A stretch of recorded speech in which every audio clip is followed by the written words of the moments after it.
Tell us about the house show you did with Dance Gavin Dance where you jumped off the roof. Yeah, it was a long time ago. Our van broke down on the way to a show. I can't even remember where it was exactly. I'm pretty sure it was somewhere out here, in the middle of the deserty area of California. And we would stay at this house for like a couple days while our van was getting fixed. And these people were like, "Yo, do you want to play a house show?" We're like, "We might as well do something while we're just sitting around. We had nothing to do." So we went to this house show, and me and John, we're about to play, and we're like, "Yo, let's just start on the top of the roof." And then they were like, "Yeah, let's just do it." So we went for it, and that's pretty much what happened, dude. We just the show started, and before we were even done the set, the cops showed up, and it was crazy. But yeah, that's how it started. Our van broke down, and we were already out here, and somebody asked us to do it, so we did it. Are there other memorable house shows? Nah, not really, man. I mean, there was one in Sacramento where we played at one of Matt Mingus's friend's house. I think that was one of the most memorable other ones. But I mean, it wasn't anything special like that. It was just a house show we played, and it was cool. But yeah. What about early shows with Ghost Runner on 3rd?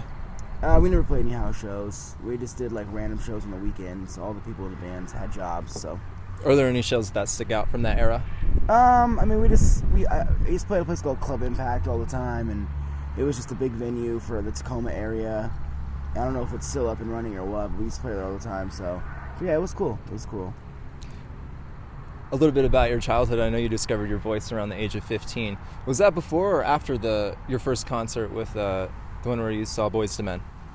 At the fair. Yeah. It was probably around the same time. I'd already started to sing and stuff, but I didn't actually plan to do anything with it until that kind of concert. I was like, all right, this is what I kind of want to take my life in the direction. And I was still young, so obviously I didn't even know if I was saying the right things. I didn't know if I was actually going to ever take my life in that direction. But just the fact that I have is pretty cool. That means a lot to me. So, but it was pretty much the same little era of time.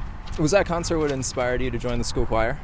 Yeah, pretty much. I mean, but I never really got to go to choir. I would always goof around. So it wasn't that I enjoyed the choir. It was just always that I ended up in the choir. I think I ended up in choir actually on default because I joined the school late and there wasn't any class to put me in, and so that I had to take that as an elective, and I didn't really make it very far. I just kind of goofed around a little bit. And they kicked you out of the choir. Yeah, I always goofed around with this kid. I can't really remember his name, but we always fucked around.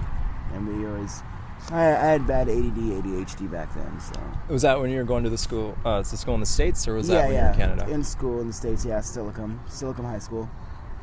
Let's talk a little bit about Emarosa. Tell us about the time you got shot 15 times with the beanbag gun by the cops in Florida. Yeah. We were coming out of the bars in Tampa, and all those bars are at the same time. There's thousands of people on the street, and we're walking out. And I was with, Jerry from Sky Eats. Now he's in Glass Cloud. And I was with their merch guy. And we were all, we're walking, we're hanging out. And we see this fight break out. And I wasn't even trying to get into the fight. I just wanted to get closer to see the fight. And I stepped off the curb. And the moment I stepped off the curb, I got hit with all these beanbags. They're doing crowd control. If they see somebody that's trying to come through or trying to do something, they think it's going to be where they have, apparently they have the right to do whatever.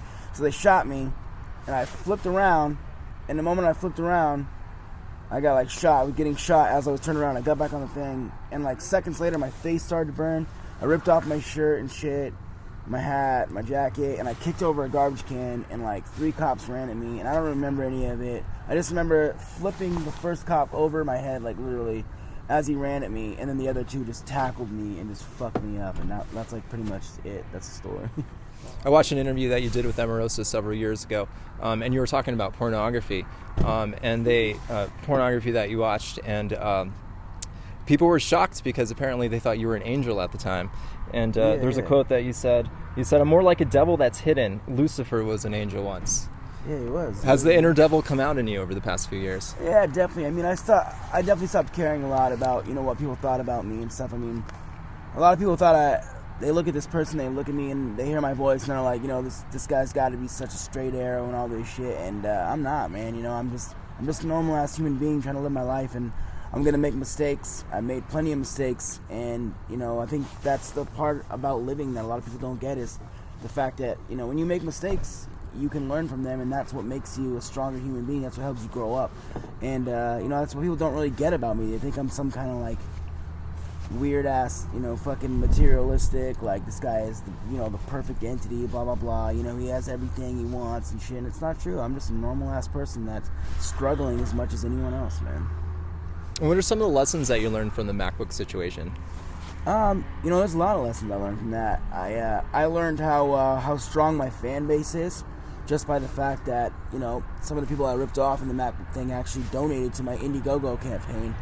And I just learned that people can change. People can actually better themselves if they put their fucking mind to it. So, and that's definitely one of the most things I learned from it is the fact that I can take everything I've done wrong in my life, take every mistake I've ever made, and still better myself and show people that, and they will literally follow me just because of that, because they see the progression I want to make. They see the person I want to be. They can see the person who I am deep down inside, and I think that's what I learned the most, man, out of that.